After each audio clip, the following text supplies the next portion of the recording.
Off you go. Hello everyone.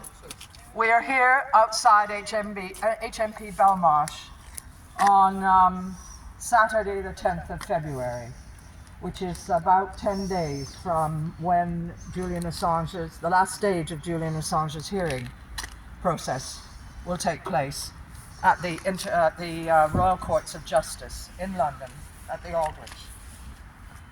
I want to talk about truth and knowing the truth and knowing what's right and what's wrong. It's wrong for a man to be held in a prison for 5 years in a supposedly well-run, democratic, lawful state without being charged with any crime. That's wrong. And all of us know it. It's wrong to incarcerate people who tell us about the crimes that our governments, those who are in power, don't want us to know about. That is what people like Julian Assange have done.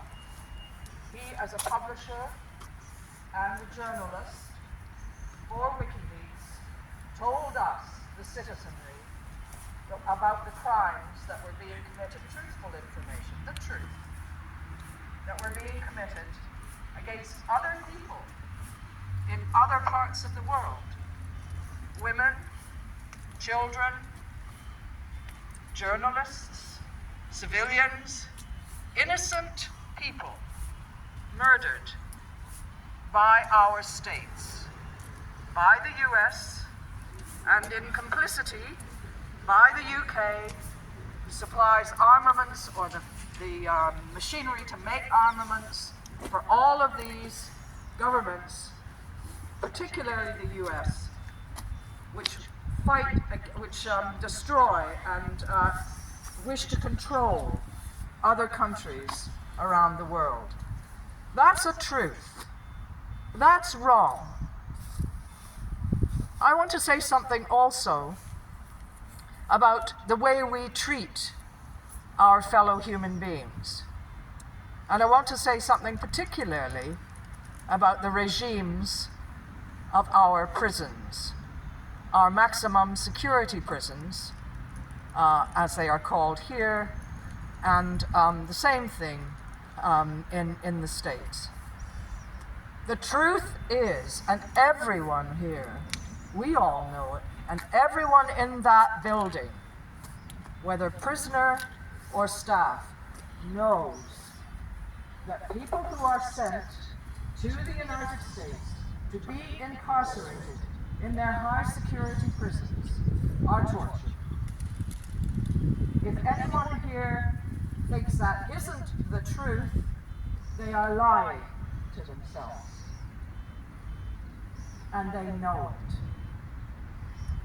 What will happen to Julian if he is extradited to the States, completely unjustly, of course, to be tried in a court where he won't even be able to mount a quote-unquote defense, when he hasn't even committed any crimes in that country and isn't even a citizen of that country.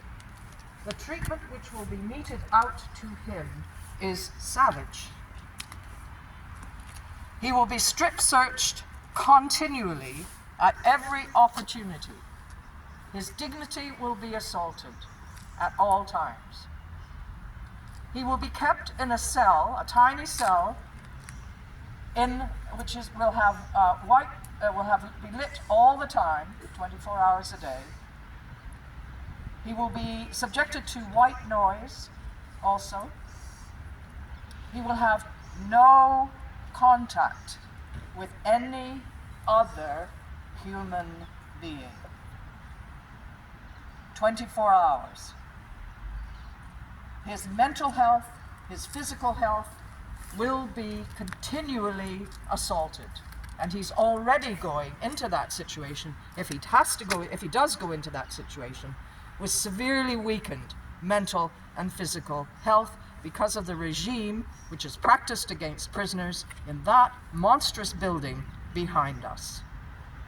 That is the truth.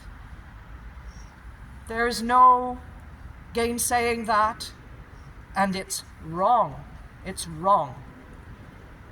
And all of us, members of staff, prisoners for whom we have sympathy, who share these conditions here with Julian, with ourselves, with our moral selves, all of us must look to our consciences and act. And the way we can act with regard to Julian, this one man, try to stop this one horrendous brutality against this one human being, is to be outside the Royal Courts of Justice on the 20th of February at 8:30, to stay, to be present, to be visible, to be on the streets, to say, this is not right, this is wrong. And on the 21st, the following day, same thing. No watching it online, no saying, yes, I've done my bit, particularly if you live in London. No saying, oh, I just found out about it, it's half term, I've got this and that thing to do. No. There are moments when we must act. Our consciences ask us to do that, and if we are listening to our consciences, we will do that. And that means being on the streets. Thank you.